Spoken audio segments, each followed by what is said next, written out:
Sierra Leone, gotta let me show ya. Nigeria, Bioko Island, Liberia, I wanna know ya. Cameroon, Guinea-Bissau, Sierra Leone, gotta let me show ya. Nigeria, Bioko Island, Liberia, I wanna know ya. Let it all hang out. DNA brings the car people out. The artistic, so gifted. African ancestry gets it.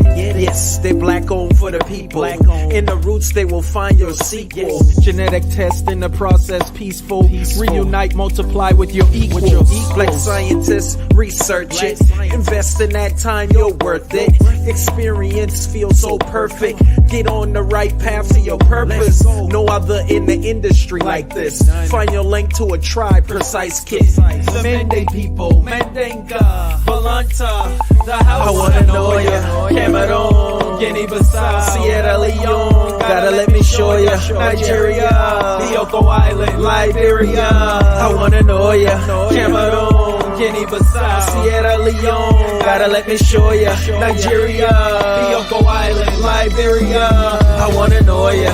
AfricanAncestry.com, the pioneers in genetic tracing for black people.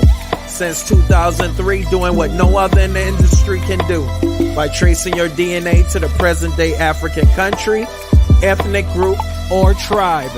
What better time than now to find out where you came from? Order your kit today.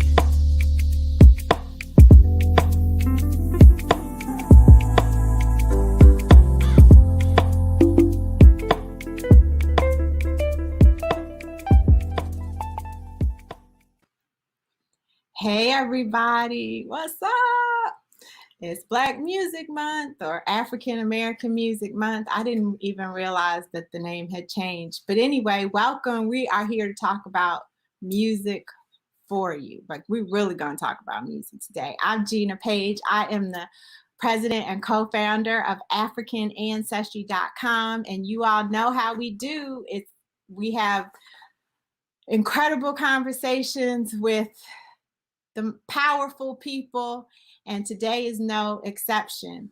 But just to give you a little bit of background, right? So we're the pioneers of genetic ancestry tracing for Black people around the world.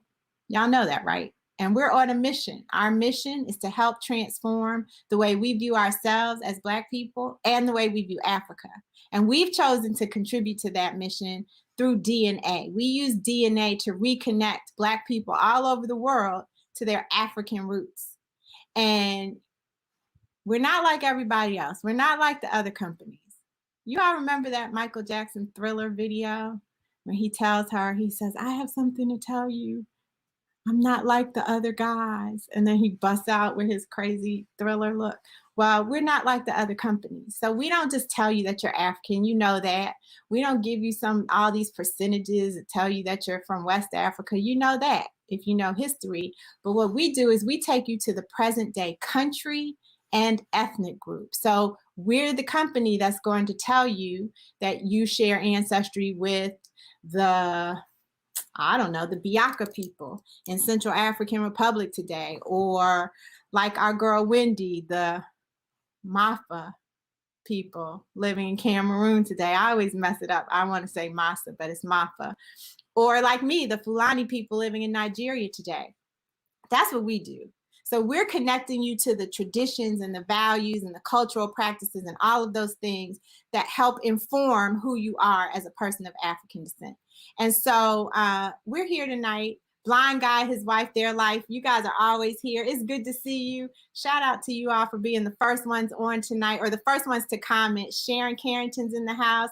Hey, we got Iris from the village of Harlem. Kim Wright's here. Welcome, welcome. Iola, good to see you. Lisa, Andrea, and Jamal. John Ward is here. Edith, Byron. Mary Smith's in the house. Hope you're doing well, Mary. Michelle Mitchell, Avanti, hey girl. Legalia, hey, welcome to you, Legalia. I don't recognize your name. I'm happy to see you. Haru Tut is here. My parents are going to Egypt on Saturday with Anthony Browder, and the IKG Cultural Center. So shout out to your name. Yakota, good to see you. You're always here. Yakota Strong, when I see your name, I always feel like, yes. That's just, your name emboldens me. Raj and Kiki, Bonsoir, Madame Tanae in the house. Ronnie B.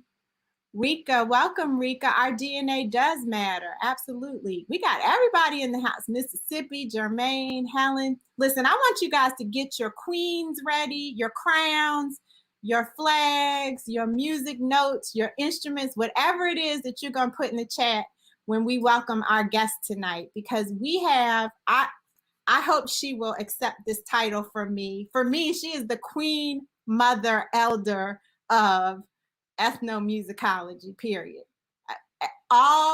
Anybody we've talked to has said, don't ask us, ask her. She is the queen mother. And we had a powerful woman last week with Ambassador Arakana Chiambori Kwao.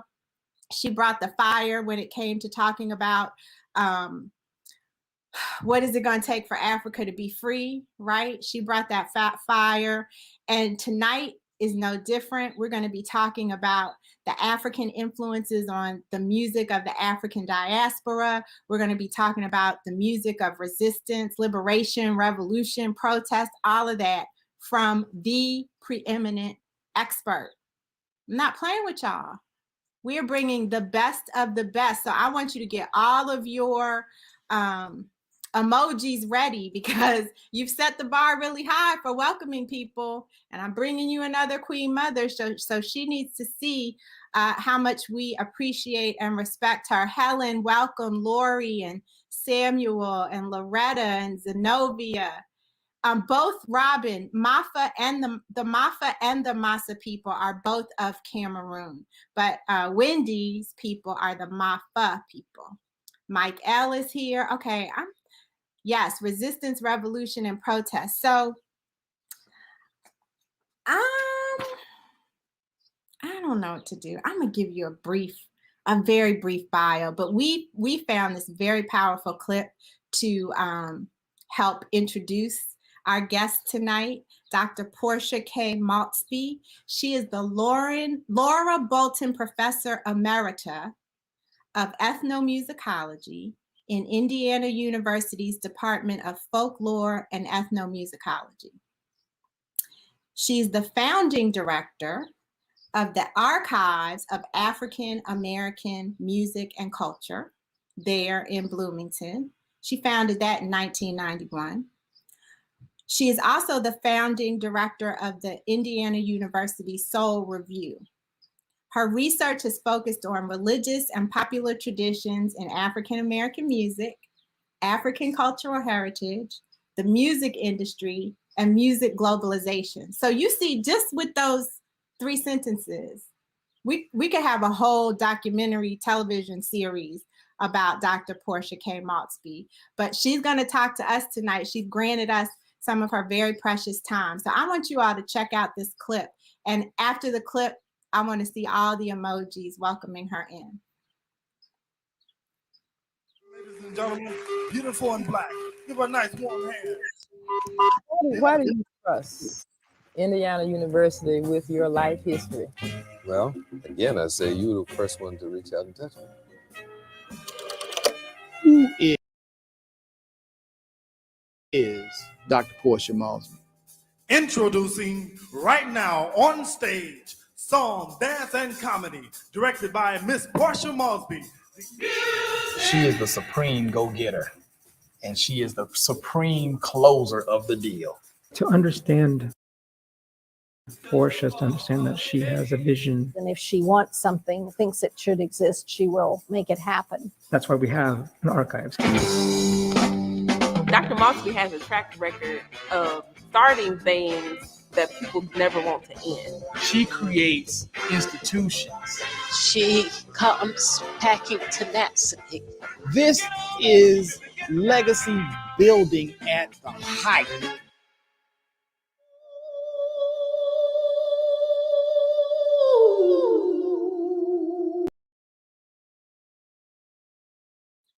Everybody, please help me in welcoming Dr. Portia K. Maultsby.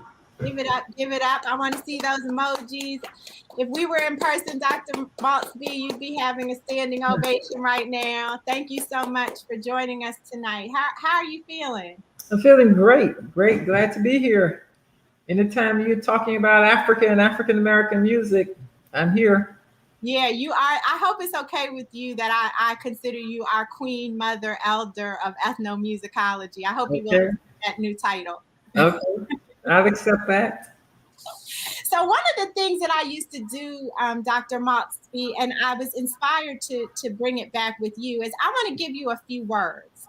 And I'd like for you to tell me the first thing that comes to mind when you hear each word, okay? Okay. All right. History. Legacy. Black people.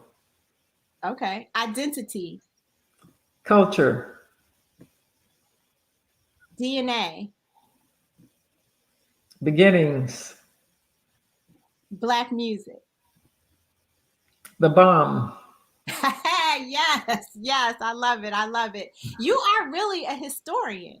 I mean, when you, just by reading all of the bios we've had of you and looking at some of the videos that you've done, you've been focused on music for a very, very long time, your entire life, literally. Yes, correct. And I would like to know, what do you think about Black Music Month? I think it's a time to stop and reflect, look at what we have contributed, not only to the American society, but to the world, that our music, every generation has been lifted up, has been appropriated, has made billions of dollars for the record companies and the fashion houses, and because music sells products. Music sells music, but it also sells products. Think about the commercials on radio, TV today. Most of those commercials are accompanied by Black music. Yeah, I mean, so I think the Black Music Month allows us to reflect on our contributions to this country and in the world, even though oftentimes we are devalued. But you cannot devalue our music. It's present, whether we like it or not. Although we're using it to make money, so we love it on that level. But we'll separate the music from the people. That's what society does. We'll take the music but leave you somewhere else. Right. So for those who don't know, can you define ethnomusicology so that everybody's kind of on the same page about what you've spent your life's work doing? Well, ethnomusicology is best defined as the study of music as culture. So in other words, we're able to use music to look at patterns and practices and values of people, to dive into issues of race that in a non-threatening way, in a sense. And what really distinguishes us is our approach to the study of music. We study world music, we can study classical music, world music, but the difference is how we approach it. And we approach it, like I say, as an anthropologist. We study people. And we look at how music reflects everything about those people. And I'm going to illustrate that today.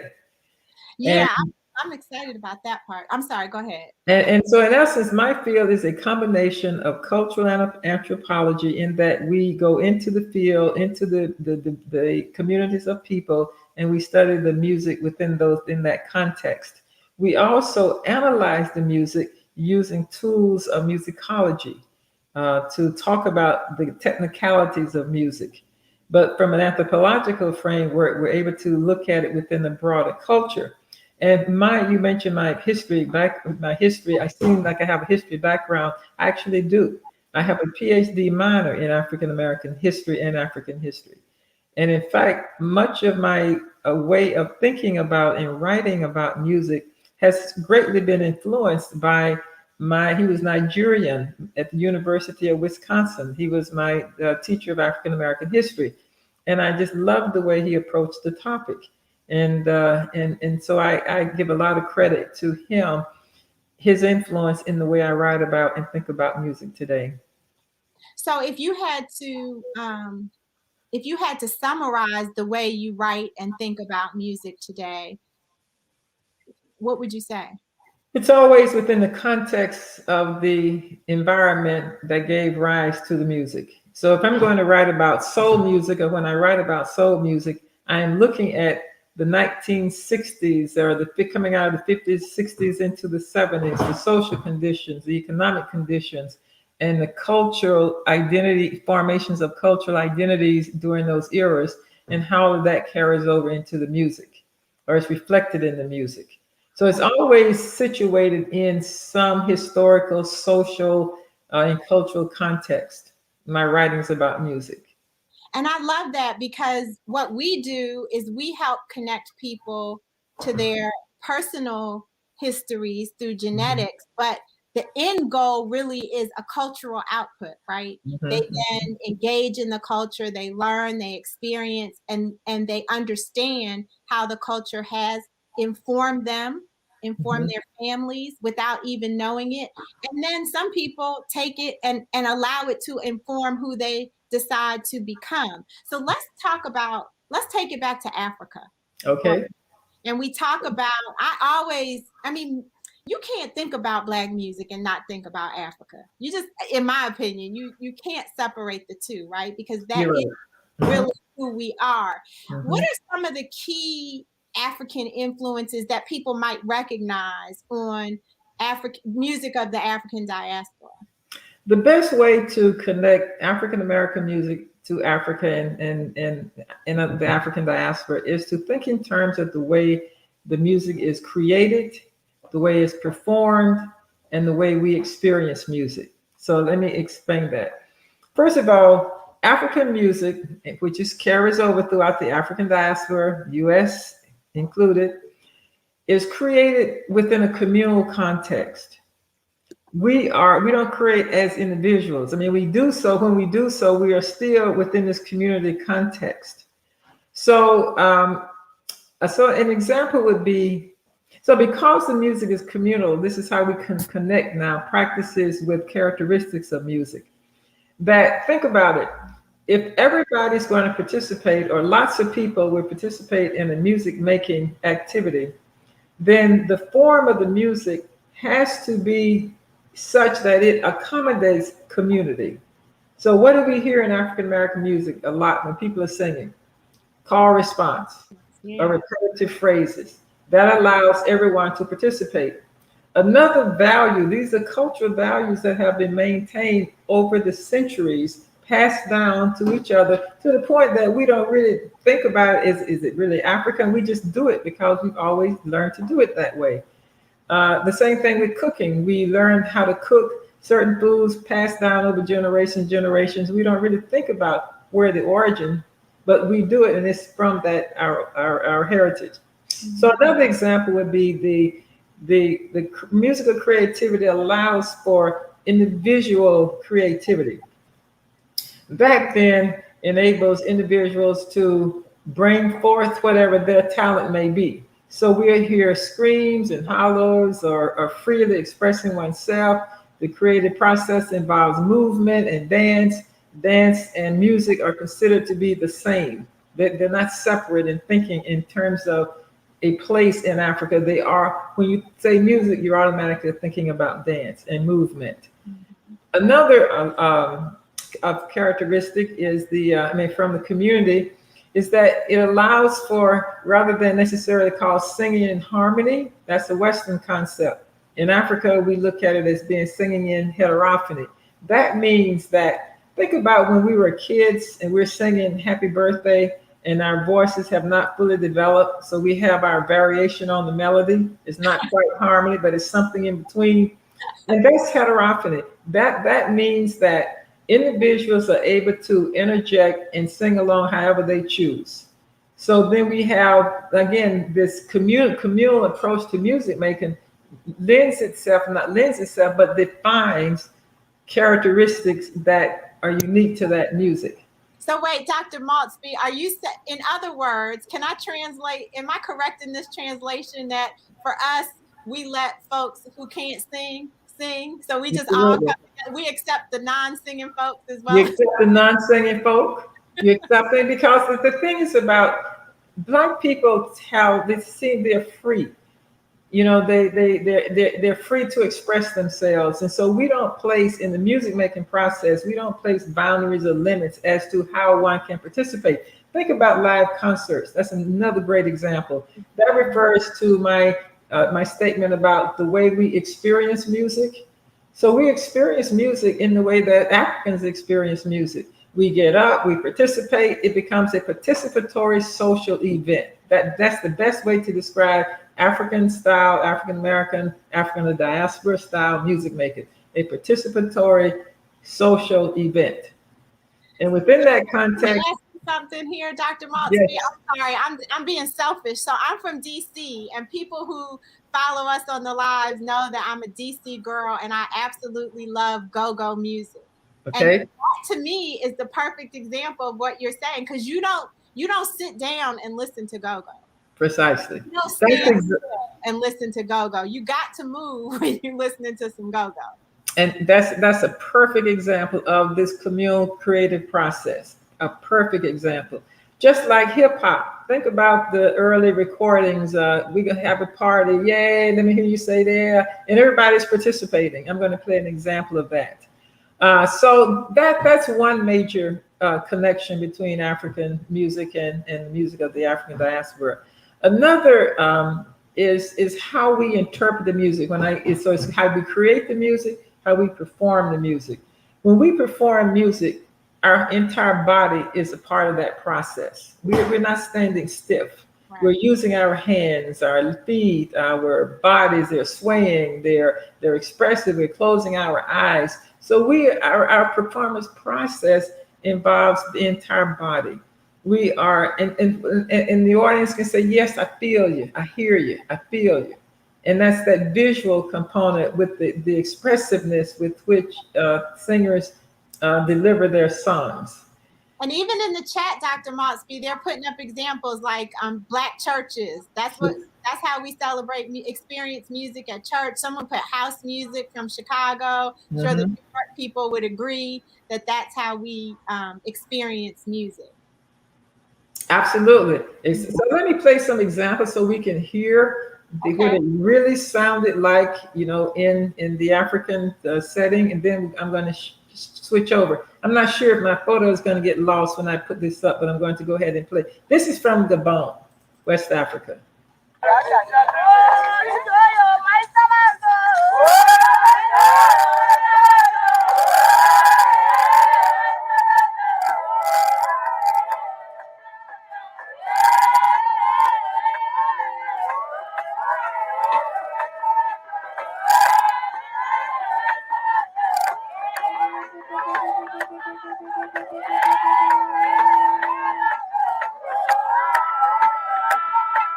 Okay, is that clear?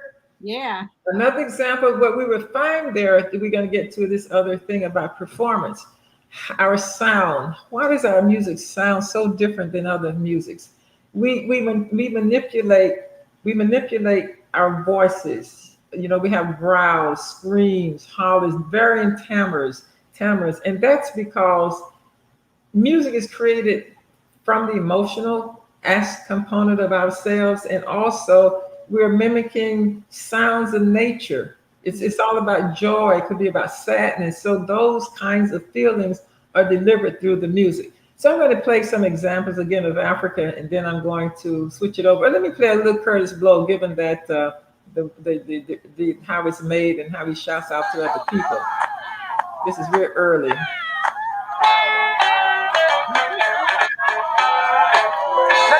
Your hands in the air and raise one like you just don't care. If you're ready like Freddie to rock, real steady, somebody say, oh yeah. Oh yeah. Are you ladies? All the ladies in the house say, ow. And you don't stop. Come on, come on, come on. Let me see you rock. Get down. Stop messing around when Curtis Blow is in your town. I'm Curtis Blow on the microphone. So we have that example of clearly involving the community. It adds excitement. In fact, in an interview once, Smokey Robinson, someone asked him, how did he know what determines a successful concert? You know what he said? When I get the crowd going, when people are involved in the singing and become involved in the whole process. Similar to a preacher. What does a preacher say when there's no response? Y'all must be dead this morning. Hey, let me hear you. We have to have that call response. It provides a source of encouragement. Here's another example in terms of community with a folk spiritual.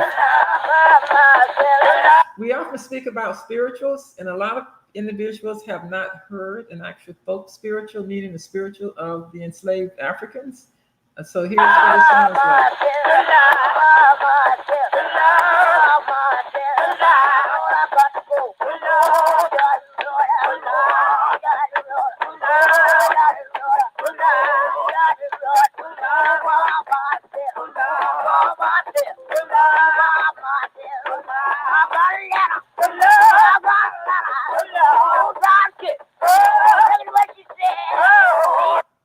Okay, we're going to have another example from Africa. Now, in this example, I want us to listen to vocal timbre and also how the participants, we don't even use the term audience because it's considered to be an exchange between performers and the participants. They're not audiences, they're participants. And here's another example, but listen to the interjections of words, of sounds.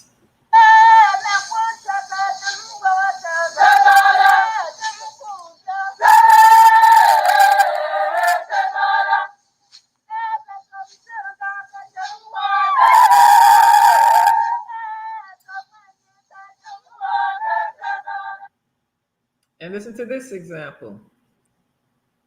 Hope I can get it.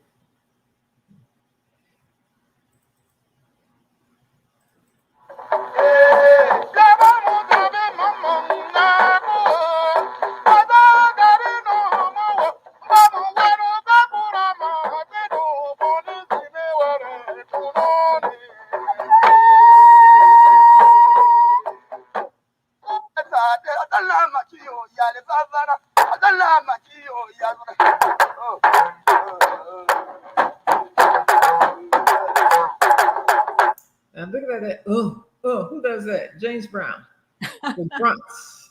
That's all a part of the music making process, allowing for all kinds of sounds and emotions to carry forth.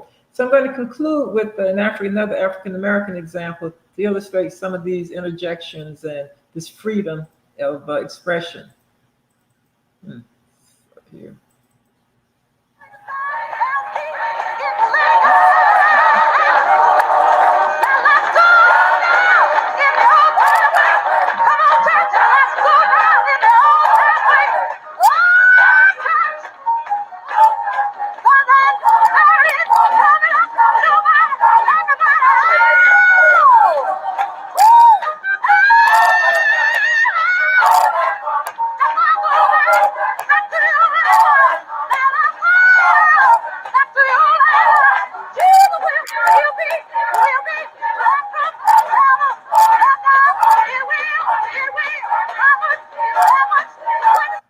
So there we are. Listen, everybody is like, they're saying, how can you expect us to sit still, Dr. Maultsby, when you got us up and dancing? And we have Barry Payton, who is an African Ancestry family member, and he keeps shouting out New Orleans. Everything that you've talked about is very clearly evidenced in the music of New Orleans. Is there anything unique that you could add to this conversation about Congo Square in New Orleans? Well, same thing. You had in certain parts of the U.S., for example, the Sea Islands in South Carolina, Georgia, and in New Orleans, there was, because of New Orleans' diverse culture, in terms of the French, the German, everybody somehow had ownership of New Orleans. And so it wasn't not the British in the same way as throughout. So the freedom, there's just much more freedom there, just like in the islands, in Latin America. There was not this close oversight. These countries were just pretty much Black people. Mm-hmm. And so there was much more freedom to continue the African traditions. And then with the reinforcement of Africans coming over, that just kept, until the slave trade ended in, was supposed to 1808 or something technically. But so there was constant reinforcement of African ways. And then in areas where they were more isolated from, let's say, in comparison to the North, where there are fewer slaves within certain settings, that they were able to continue practicing their own ways of life. And that's evident today, and particularly in certain communities. And that's why you talk about music being in our DNA, because we just, despite someone else said it in the comments, 400 years later, and we're still doing the exact same things. Yeah, there it is. Helen Lindsay says, despite the 400 years, we didn't change a thing. We didn't. You know, when I first visited Africa I think it was around 74, something like that, I said, wow, I understand Black people. I saw the source for everything we did and the way in which we did it. And so it was, and that carries over even conceptually. Let's take something like rhythm. We think about one other thing is that, well, how can been gone a long time, we don't have the instruments, we don't have this, but we have substitutes. We don't necessarily have to have the instrument. So for example, in terms of playing, let's just say the notion of dance being very much centered, music and dance being one of the same. So that's going to then place rhythm over melody as a dominant characteristic. So therefore, think about the original concept of participatory music making. So in African music, among drummers and musicians, there are multiple layers of percussive instruments. Why is that? Because dance, it accompanies dance. And oftentimes the cues are coming from the dancers. So in African music, the music is very percussive. And because how do you accommodate a variety of a battery of musicians? They each contribute an individual part. So I'm going to play an example of an African rhythm and to show how the varying instruments each has a separate short rhythmic pattern. And I'm going to show how that concept carried over into the music making in among African Americans and throughout the diaspora. So there's a drum, there's a bell pattern.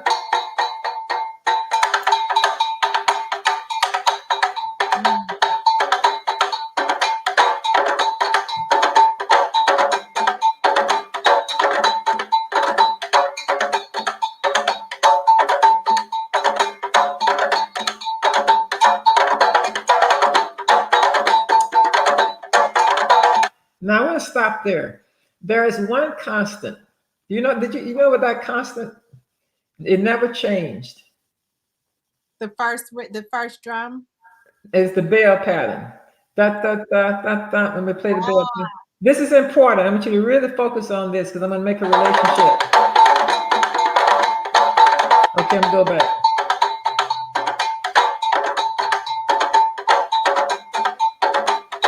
So the bell is the loudest instrument, and because it can be heard over a battery of drummers and other kinds of percussive players. The bell pattern serves as the conductor. There's no person conducting, holding all of these musicians together. Everybody's listening to that bell pattern. Now, the bell pattern is the organizing force in this communal music making process. Now, I'm going to play an example by James Brown because it really drives the point home. Here is a master of the track, and I'm going to play the other track in a minute, of Mother Popcorn. Now listen to the bass. So what we did, so we don't have the bell pattern. So what do? We found functional substitutes. So the substitute for the bell pattern is the bass. We're going to hear it here. Mother Popcorn. 1, 2, 1, 2, 3.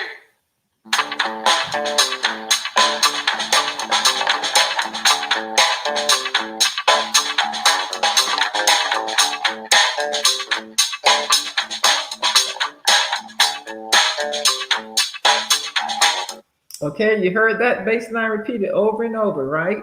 Right. Okay, so now here's Mother Popcorn, the recorded version with the other instruments. Notice that the bass line remains the same, and notice the guitar comes in with his own pattern, the horns come in with their own pattern, and when these patterns line up against each other, it leads to the structuring of what we call polyrhythms, multiple rhythms played simultaneously. And this is how it works in Mother Popcorn.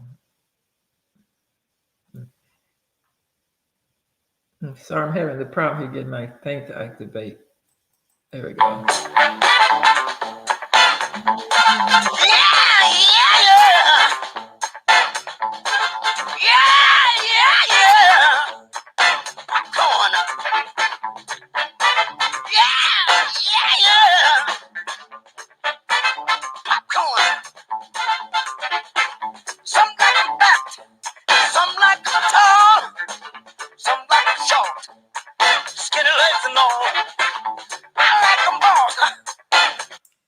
this gets to what makes Black music funky and danceable. What you just heard, the multiple patterns that are organized around that bass line makes it funky. It's syncopated. Nothing. It's not one unit, da da da da, prodding along. But each instrument has a specific pattern that's repeated over and over, and they line up in very different ways. Which what leads to in Western terms we use the term syncopation, but it's done that way all the time. So it's really not syncopated. That's just the way it is. Syncopated means there's a deviation from the norm, but this is the norm. That's our norm. This is our norm. And that's what makes the music funky. That's why go-go is funky, for drums, percussive instruments, playing different patterns, each of them. And those patterns are not lining up, in neat 1, 2, 3, 4 formats. And that's what makes our music distinctive. But that's a good example of how we conceptually still create music from an African frame of reference. We've just made functional substitutes. So rather than have a bell pattern, we have the bass line. And the bass line, like the drummers and the patterns, they pay attention to dancers. So they pick up on the movement of dancers. That's precisely the way the musicians function in Africa. And anybody who's been to an African dance class, let me see you drop some emojis if you've done African dance. I try, I don't do it well, but that's exactly what happens. The drummers play to the dancers, and the dancers dance to the drummers. And it's when you see these solos, it's a whole language that if you don't know music or you don't know dance, you may not pick up on, but it's right there. It's beautiful to watch. And I haven't experienced it. I'm not that good, Dr. Maultsby, but I definitely feel it. But it becomes very clear, those African connections. So oftentimes we throw around these terms, oh yeah, we get it from Africa, but now we're able to articulate specifically what we got from Africa and how it shaped the way we create and experience and perform music. Now I want to conclude that discussion about the connections with instruments. And this is very interesting. Now, the trumpet, the instruments in Africa sound very different from Western instruments. And what Black musicians have successfully and creatively done is to mimic those sounds in various ways. In other words, they have taken Western instruments and Africanized those instruments. And I'm going to show you exactly what I mean. So let's hear an example of an African trumpet. What happened to my African? I had a string player. But let's hear a sound of a trumpet. This is called an African trumpet. This is African trumpet.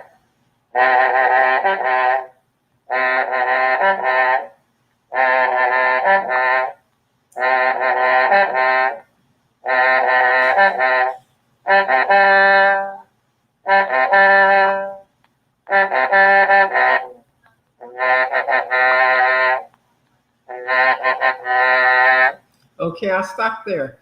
What's interesting about that trumpet, first of all, that particular one is 6 feet long. So it's, I don't do it precisely. You've probably seen them. Yeah, we saw them with teams. And so what they have to do to get those sounds, to get the instrument to play the instrument, is to manipulate the embouchure. And that's how they're getting those sounds, manipulating the embouchure, closing, opening. And a lot of those instruments have only 1 or 2, 3 holes maybe. And again, how do you create all of these sounds, manipulating the embouchure? Now, to create those sounds in the US on Western instruments, the musicians did the same thing. They have this aesthetic in mind that they're trying to replicate. And so it's like taking these instruments and figuring out how to get these sounds, get down to the gut bucket sounds. They did so in early jazz by using, you remember this, and you've seen early musicians using plungers, like what you do to toilet, to unplug the toilets. Yeah, and so the plungers became, in Western terms, mutes. And so I'm going to play a couple of examples of that to see how these sounds are very close to.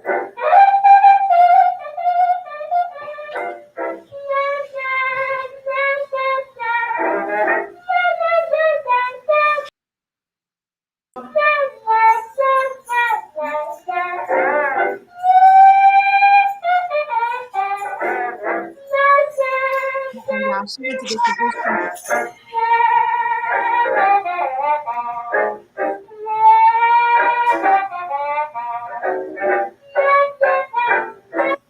And here's another one with the Duke Ellington. They were very famous for doing this. They call them growling, making those instruments growl. Oh yeah. I'm playing another with this orchestra. Nah.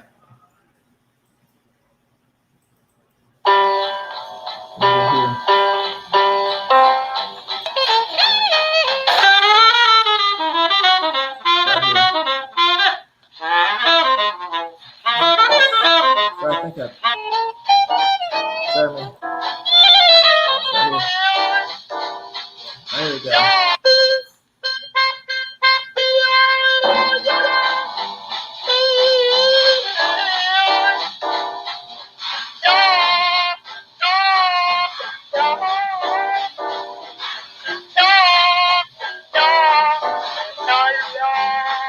In essence, we say they make the instruments talk. And what have we done in contemporary times? That aesthetic is still desired. And this is why a lot of musicians love using synthesizers, because they can get all of those sounds. And I'm going to give you an example with Zap.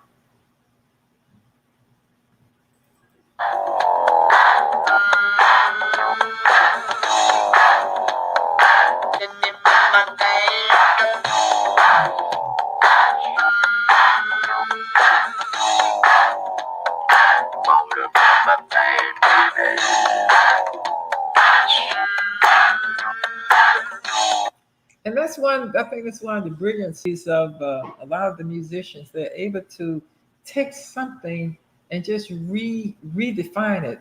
The way Grandmaster Flash did the turntable, the scratching, the whole notion of sound distortion, that's very much a part of the African aesthetic. And we carry that over into what we're doing. The best example, I don't need to play, that we hear it, if you're in a black church on Sundays, that organ, we say, make it talk. The organ is screaming and jumping and doing everything.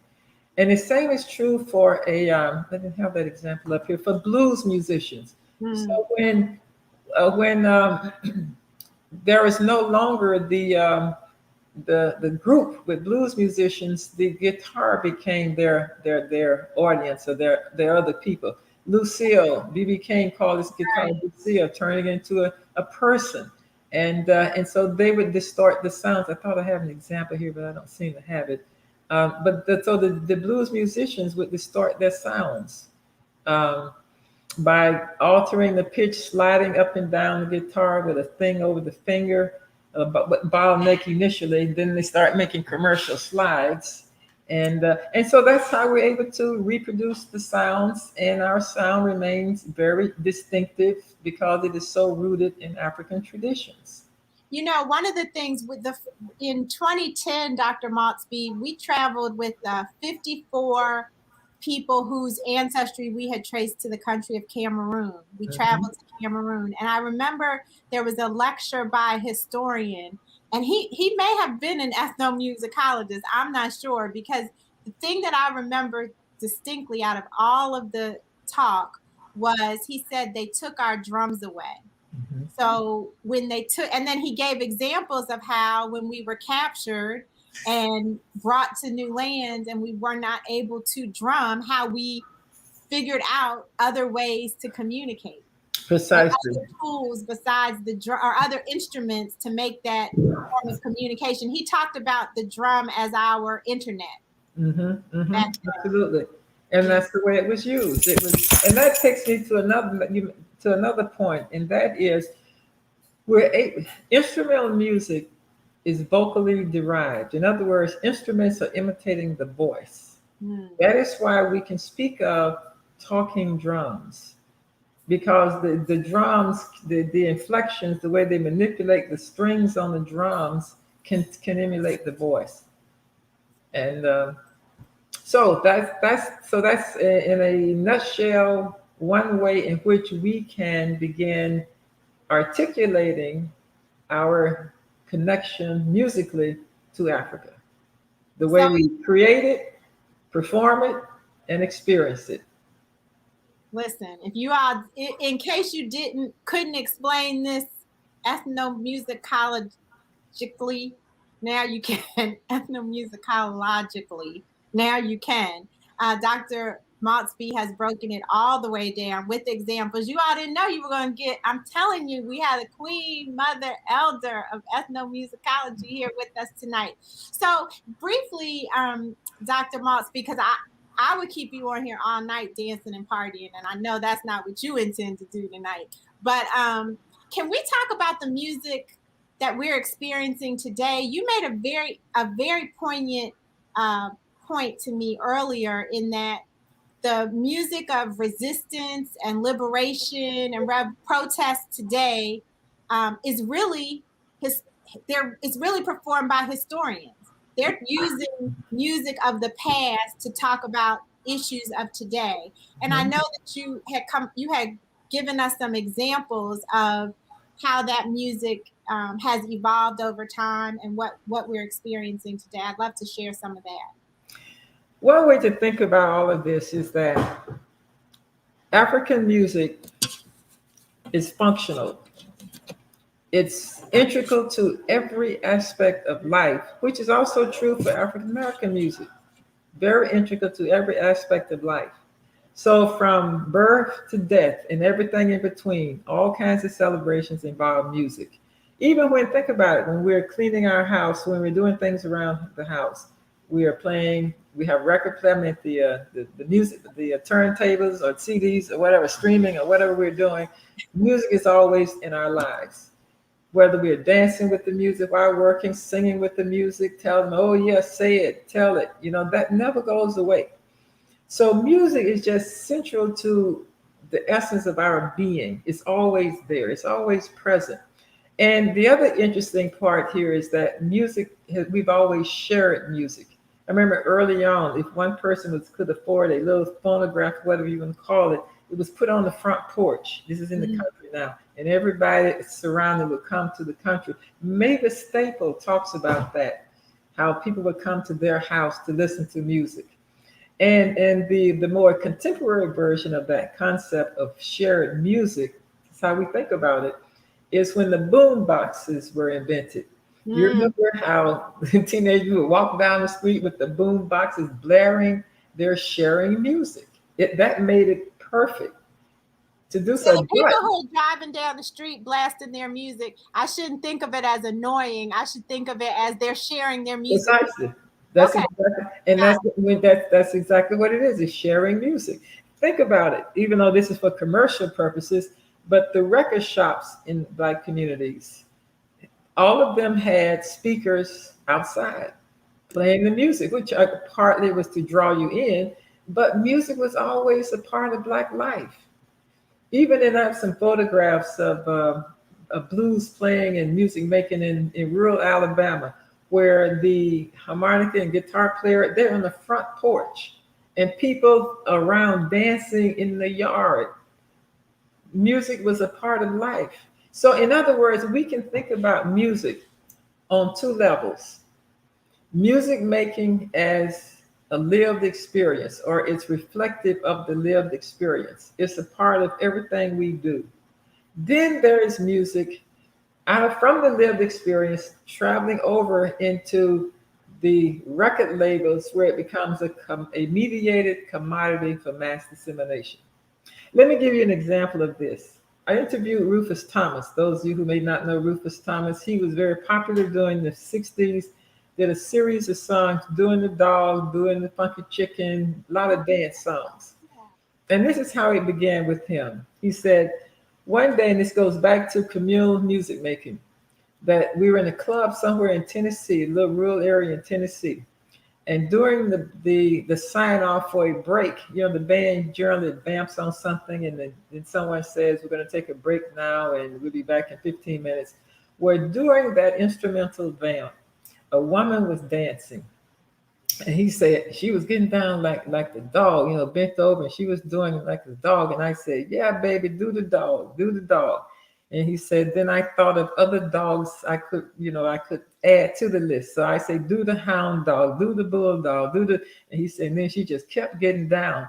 And so at a point, then the horn players began to do some riff, play a riff, a little da-da-da, 3-note pattern or something. And then he said, then we kind of had a song. And he said, every time we went to that club and the word got around to other clubs, they say, do that dog song, do that dog song. And then if you listen to the song, it's called Doing the Dog. It describes this woman dressed in black, slender down, and then he said, and then she's doing this, and they say, do the dog. You should check it out, Rufus Thompson. Oh, we gotta do So that. anyway, his point was that song became so popular. He says we recorded it. So the point is, the song was created in the community, in a community event, collectively. Because it became popular, they recorded it, then it began to sell. So that's the shift from music being made in the community, as that photo indicates of the blues singers and the people dancing in the front yard, into the studio where it becomes a commodity for sale. And initially, and he said he recorded it just like they did it in the club. And so it just goes to say that even over time, and funk players told me the same thing when I interviewed the bass player for the Ohio Players. He talked about how he would get in a club and look at, playing in a club, looking at the patterns of the dancers and then get in sync. Or the Atlantic Sound in New York, it was called the Atlantic Sound early on, 50s and 60s. And that was created by a Black resident songwriter arranger who went to Alabama, Mississippi, and New Orleans and Louisiana with the owners of the company who were looking for talent, because Atlantic Records from the 50s and 60s was geared towards Black music only.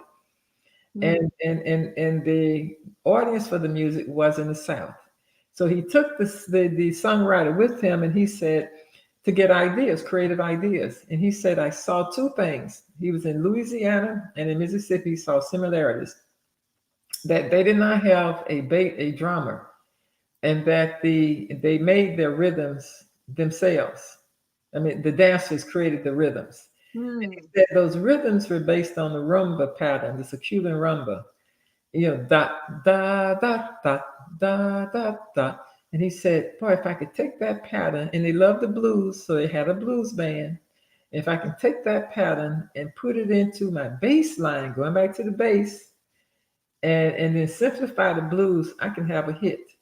And sure enough, he illustrated to me on the piano how he did that, simplified the blues pattern and incorporated the rumba, Cuban rumba. And then I segued into Ruth Brown's music. Mama, don't treat your daughter mean. Da, da, da, da, da, da, da. That's the bass pattern for almost all of his songs during the 50s, late 50s and 60s with Atlantic Records. And I mean, they were the selling company of Black music. Wow. It goes back to in the community. Just like in Africa, it all is in the community. It originates there, and then it proliferates and moves other places. This is amazing. There are two questions that I wanted to make sure we got. They're not directly related to exactly what you're talking about, but they're really important. The first one was Lisa Hayes, and she asked, so is scatting the instrument imitating the voice? No, in scatting, it's the voice. In this case, imitating the instrument. That's what she said. The voice imitating the instrument, imitating the voice. Precisely. Yeah, you were right, Lisa. She got it. And then Sandra Harper wants to know, you kind of just touched on this. Have you any studies on the connection of second line, particularly the snare drum rhythm and Afro-Cuban bamba drum? I haven't personally done research on that, but I do know there's this relationship again. It's the second line of the people. They're the community, and they're having their role, and then they're playing their own rhythms and dancing with their own rhythms. I don't have the research behind that, but I do know that it functions the same way. Yeah, thank you. So in the interest of time, if you had to pick one song from the list that we compiled earlier, Dr. Maultsby, that symbolizes the music of protest and revolution that kind of ties together what you've described to us tonight, or what you've taught us tonight, which one would that be? And we could have Wendi pull it up. Oh, wow. I think what I would like to do is deal with a song that I'll deal with a contemporary. Do we have time for two or just one? Yeah, we have plenty of time. I want to honor your time. So you just let me know what you want to do and we can do it. I think what I'd like to do is start with probably, since there's a movie on this artist, to look at Billie Holiday, because she was early on in terms of expressing her views about her reality that whites didn't want to hear. Her song, Strange Fruit, was written by a Jewish guy, but it was so relevant. And she performed this song. And in fact, I think it's on, is it either Amazon or either Netflix? I can't remember which channel. The documentary. It's a documentary, and it's called. Or it was a film. It wasn't a document with Andra Day. Yeah. That's it. It's called The U.S. versus Billie Holiday. That you must watch that movie, because it really brings home the point of what this song is about and what I'm about to say about the song. Okay. First of all, I like this song because in 1939, when she recorded it and it was released, she provided a vivid description of Black lynching, which is why it's called Strange Fruit. So these Black bodies hanging from the trees representing this strange fruit. And what this does, it's a song that preserved the history, and it illustrates how musicians became the carrier of that history. And this song is so relevant today. That's why I'm going to play it, and then we'll go to a more contemporary one. What next? So if we can play that, because the good thing about this song is the lyrics are included on the clip. Okay. Wendy's going to pull it up.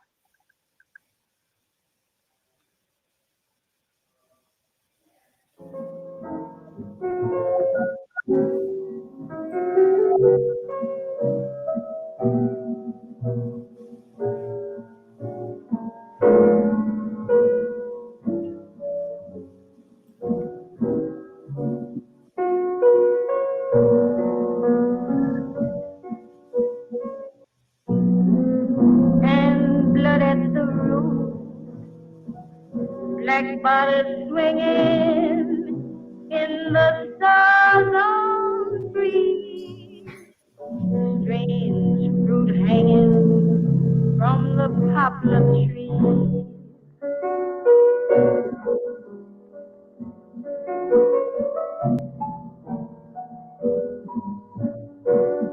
Past through scene of the gallant south,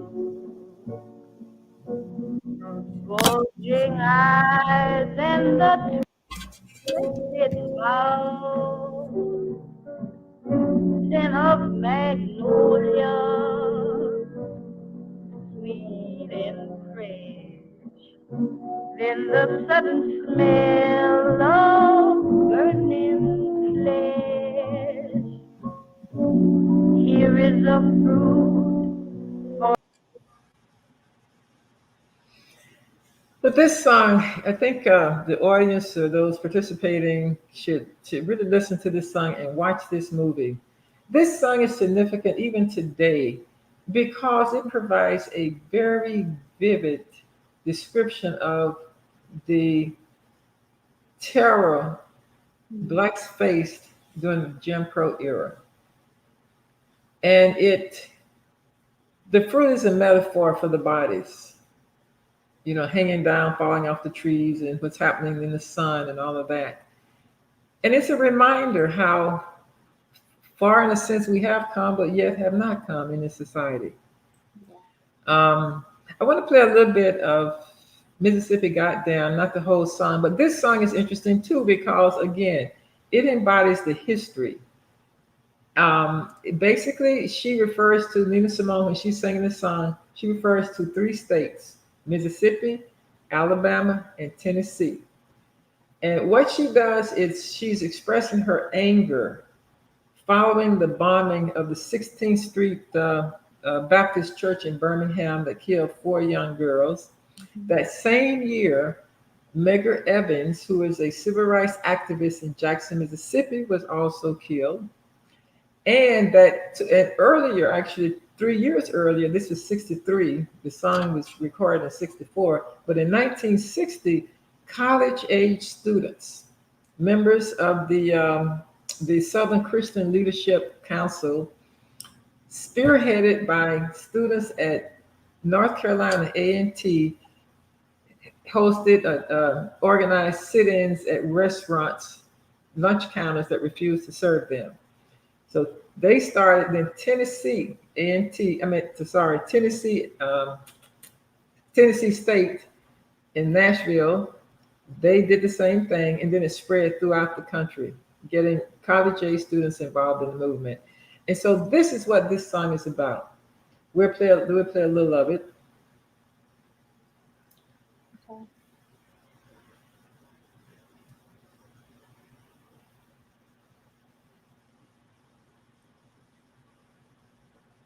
Well, Not getting sound. yeah.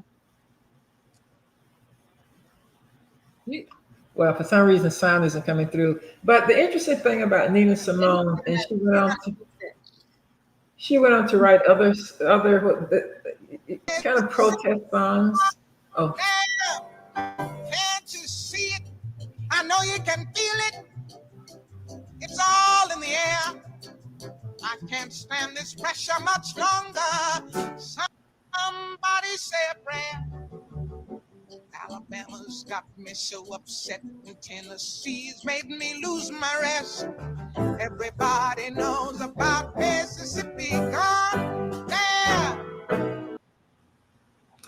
Nina Simone was a very interesting person, and she was a very angry person. I think was very angry throughout her life after the injustices that she experienced.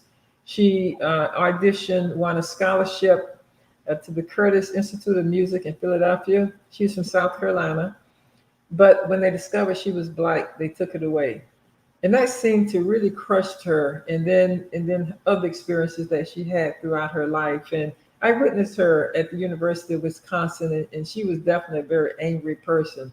And in any of her performances that you see live, you sense that. And I raised that issue because it's so relevant to today. The burdens that we carry around, particularly Black men, the stress that they're constantly under, and it can really impact you psychologically. And I think it really did impact her psychologically. She was always angry. In all of her performances, you see that anger. But yet she wrote about 4 women, and she was conscious. She was a very, well, you can tell, dark skin, and then she was shunned for that. And she talks about her own image and her looks. And in 4 women, she starts with herself and the different kinds of Black women. And it was just amazing. And she ended up with To Be Young, Gifted, and Black. So it didn't matter her rejection, the level of her rejections over the years. She knew she was still young, gifted, and Black as she was. And she tries to encourage others to just know you are young, gifted, and Black. And it worked, because even Lisa put in the comments, thanks to Nina Simone, I learned the song to be young, gifted, and Black, and it helped my self-esteem. Mm-hmm. Definitely worked. Mm-hmm. So I look at these, so we can move to some contemporary artists. I wanted to start with those early artists because they endured a lot. We don't, nothing compared to what we do today. I mean, we endure a lot today, but this was hard during the era that they grew up. Yeah. But through their musical talent, through their observations, we have that history. And what better way than to document your history than through song? Arrested Development I found to be a very interesting, and I think he was there on the list. There are 2. Very, very politically, socially conscious, out of Atlanta. And this particular song, Revolution, was really recorded in conjunction with Spike Lee's biopic on Malcolm X. Mm-hmm. And the song, which I thought is really interesting for another generation, how they can keep bringing history, reminding the current generation of the more recent generations of their own history. And in this song, he pays homage to Marcus Garvey, Harriet Tubman, and other social activists. And to me, songs like this help bring perspective to issues of today faced by the current generation. Okay. And of course, he's hip hop. So we find this coming not only in soul music, but hip hop, funk. You know, these messages are there. They're just told in very different ways. So we can play a little bit of Revolution.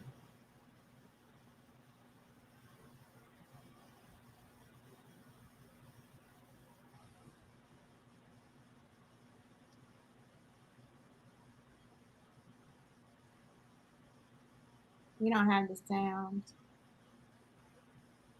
Wendi. We're gonna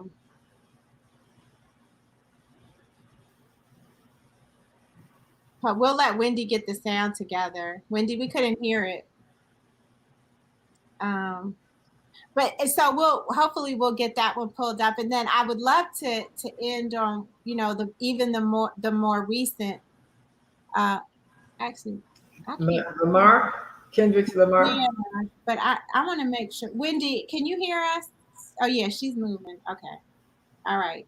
Yeah, because Arrested Development, I love them. They really did. I think that's a great example of a recent generation, like you said, pulling in history from previous generations and amplifying it, to use a word we use a lot today, amplifying it for the current generations. But I almost feel like when we think about young people right now, Kendrick Lamar is doing that as well. I just want to make sure that, okay. I think he's so successful. Is there sound? I got us, then we gon' be alright. Nigga, we gon' be alright. Nigga, we gon' be alright. We gon' be alright. Do you hear me? Do you feel me? We gon' be alright. Nigga, we gon' be alright. Huh? We gon' be alright.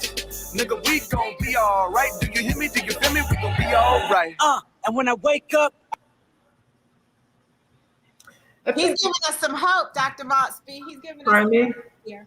We're gonna be all right. He's giving us hope. He's gonna be all right. What I think is so interesting about this album, of this particular song, is that it really captures the full range of circumstances, psychological issues, the conditions that we are confronted with today due to inequities. This song is more of a personal reflection of his own life, in which he acknowledges his own failings, his involvement in criminal activities, and his being too caught up in greed, the money, just living the life. But at the same time, it's very clear that that was a way of coping with disappointment, coping with just what wasn't available to him. And so when you think about it, what do? When you can't move beyond your block, you can't experience what you're seeing on television that's afforded to other people. And this song, to me, it's just so interesting in how he, as he tells his own story, you know, he still that encouragement, everything's gonna be all right. We're gonna pick it up. So I interpret this song as being somewhat conflictual. It just shows the conflict he's going through. I'm down here, how do I get up? If I get up, then I'm damaged psychologically. And you know, it just, I think it really sums up what we're going through today. Those, particularly Black men who feel they don't have options. And that he says, I've been up and down, up and down. And then he kind of focuses on the psychological impact of that. I'm going to read this a couple of sentences, 5 sentences from the song. I remember you was conflicted, talking about himself, missing your influence. Sometimes I did the same, abusing my power, full of resentment. resentment that turned into deep depression. And I think this really also describes Nina Simone. Found myself screaming in the hotel room. I didn't want to self-destruct. The evils of Lucy were all around me. So I went running for answers. That's how he ends the song. But basically, he's still saying, but it's going to be all right. He keeps telling himself, it's going to be all right. And you know, so it just shows that the promises we have had, the 40 acres and a mule that we never got, and the ongoing struggle with police brutality. He really talks about that, but that's been a theme for a long time. I mean, since slavery, police brutality has been a theme, in particular directed towards Black men. That there's something psychologically these men are constantly dealing with. Even though one says, well, you didn't experience this, well, I'm experiencing a contemporary version of that. And then it goes from the father to the son, then the son to the grandson. And to me, I think this song really captures, you know, the emotions that people go through in the conflicts with dealing with it, which ultimately leads to resentment. Like Nina Simone, very resentful of her what happened throughout her life, very to the end. It almost controlled her. So I think what he's trying to do is encourage you, don't let this control you. Keep trying to figure out how to move around the psychological impact that it's having on you. Mm-hmm. Dr. Maultsby, everybody, I hope that you all have learned a whole lot from this, from our queen, mother, elder of ethnomusicology. We've gone from the African influences on the music of the diaspora. We've learned about how we create, how we create music, how we perform music, and how we experience music, to the music of our history here as African Americans. And I'm speechless. I'm so grateful for you that you've had this drive since you were a little girl, and that you have dedicated your life to preserving the history of our music and teaching the world about the impact that African American music has on the world's culture. And I want to make sure, we didn't talk about this, but I want to make sure that everybody knows that you founded in 1991 the Archives of African American Music and Culture. And you all, what she did, and you can see, Wendi will put up the website. What you'll see and what you'll learn is that she went to African Americans and asked them, give us your give us your records, she became the collector of the history so that it wouldn't go into other people's archives where they can benefit from it and we would never have access to it.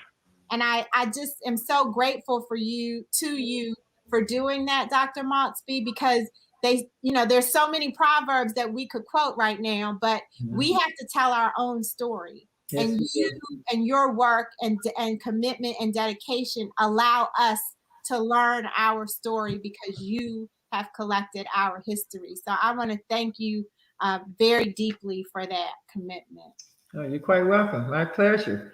And it's not, I mean, you've put so many years, like it's probably hundreds of thousands of hours in the research and the exploration and the explanation from you guys. We didn't even scratch the surface of, she's a musician herself and started Portia and the Soul Syndicate. So she could have probably sang all of these examples or played all of these examples on the piano for us that she played the recordings for. But you put a lot of thought into this and what you wanted to teach us, and did it in a way that we can all learn and retain. So I want to thank you again for spending so much time with us. Thank everybody. I want her to be able to see this in the chat when if she looks at the replay. I want her to see all the claps and the fire and the hearts and the musical notes.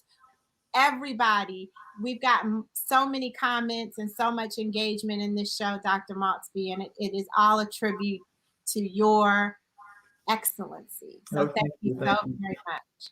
If you have a chance, could you put up the chart? Because I'm going to send you a link. There's a company that has made a T-shirt with the chart.